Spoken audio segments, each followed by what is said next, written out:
ची निवडणूक होत असताना या ठिकाणी आज दिनांक 20 रोजी मतमोजणी झाली असता या ठिकाणी मालुंजे ग्रामस्थांनी मतदारांनी जनतेने कष्टकरी गोरगरीब जनतेने जो कौल आज या ठिकाणी दिला तो जनसेवा विकास मंडळ माननीय राधाकृष्ण विखे पाटील यांच्या नेतृत्वाला मान्य करून या ठिकाणी कौल दिला। सरपंच पदाचे उमेदवार हे 250 ते 350 मताच्या फरकाने या ठिकाणी निवडून आलेले असून या ठिकाणी पूर्णचे पूर्ण पॅनल जनसेवा मंडळाचा या ठिकाणी विजयी झालेला आहे।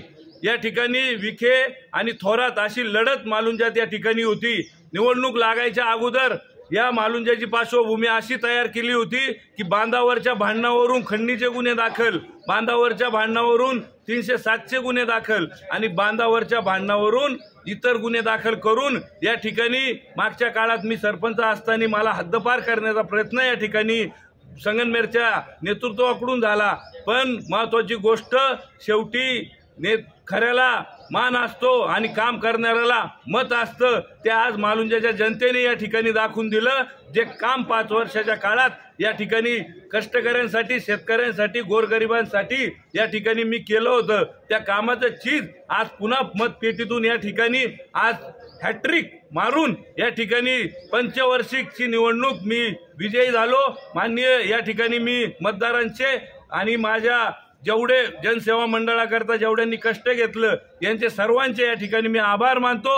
या ठिकाणी मालुंजात 144 कलम लागू केला असताना या ठिकाणी पोलीस प्रशासनाचं खूप मोठं सहकार्य या ठिकाणी आम्हाला लाभलं।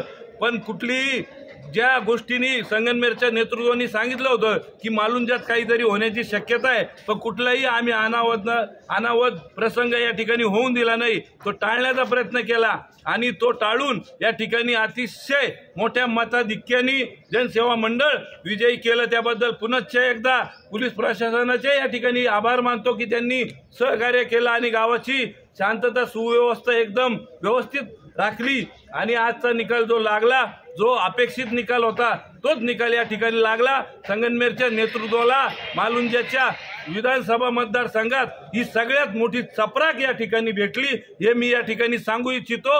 आपण माझी बाईट घेतली त्याबद्दल आपले